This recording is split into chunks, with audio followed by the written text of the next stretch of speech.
Je suis en train de partager sur le thème que j'ai intitulé « Le combat spirituel dans les affaires ». Avant d'entamer sur le texte que nous venons de lire, c'est que nous devons comprendre le but de cet enseignement est de nous permettre de nous donner une faculté de défaire les obstacles qui se présentent devant nos activités habituelles. À travers cet enseignement de combat spirituel dans nos affaires, ça nous permet de comprendre, d'avoir une intelligence particulière pour les défis qui se présentent devant nos activités, devant nos affaires. La Bible est en train de nous montrer dans Proverbes chapitre 22, le verset 29, la Bible est en train de dire, si vous voyez un homme habile dans son travail, il se tiendra devant le roi. N'est-ce pas? Vous avez lu avec moi. Un homme habile, il se tient où? Devant le roi. On n'a pas dit un homme habile seulement, on a dit un homme qui est habile dans son travail, il se tiendra devant le roi. Maintenant la question est celle de savoir combien de personnes nous avons vues qui avaient l'habilité dans leur travail qui ne se tiennent pas devant le roi. Est-ce que je me fais comprendre?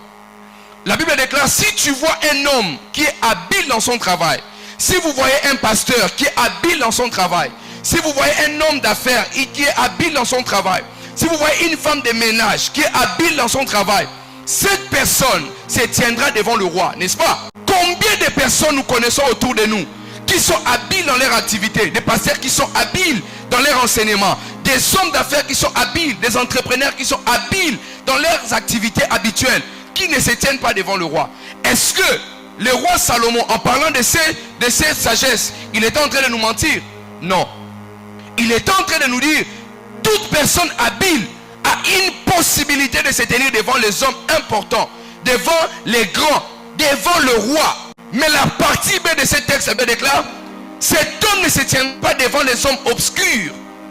Donc si vous ne vous tenez pas devant les grands, vous allez vous tenir devant les hommes obscurs. Si vous n'êtes pas debout devant les hommes obscurs, vous serez debout devant les hommes qui sont... Comment? Donc la Bible n'est pas en train de mentir. Et la pensée de ce roi n'est même pas une pensée mensongère. Il est en train de nous dire, toutes les personnes ayant une habilité dans leur travail, dans leur service, dans leurs activités, dans leurs affaires, dans leur profession, ces personnes ont une possibilité de se tenir devant les hommes qui sont des rois, qui sont des grands. Mais si vous constatez, vous êtes habile dans une relation, mais ça n'aboutit pas, une particularité, par exemple le mariage, si vous êtes habile dans une activité, ça n'aboutit pas. Si vous êtes habile dans je ne sais pas moi où, dans une activité quelconque et vous ne voyez pas les résultats, vous ne vous tenez pas devant le grand, sachez-le qu'il y a un problème quelque part. Alléluia. Lorsque les choses ne progressent pas, les choses n'avancent pas, les choses ne montent pas, il y a un problème quelque part. L'être humain, Dieu l'a créé pour évoluer. Dieu ne nous a pas créé pour rester sous place, pour marquer les pas. Dieu nous a créé pour évoluer. Si vous n'évoluez pas, il y a un problème. J'ai pris dans le nom de Jésus-Christ de Nazareth, dans les jours qui arrivent, que le Dieu Tout-Puissant, par son amour et sa grâce, qu'il nous fasse évoluer au nom de Jésus-Christ de Nazareth.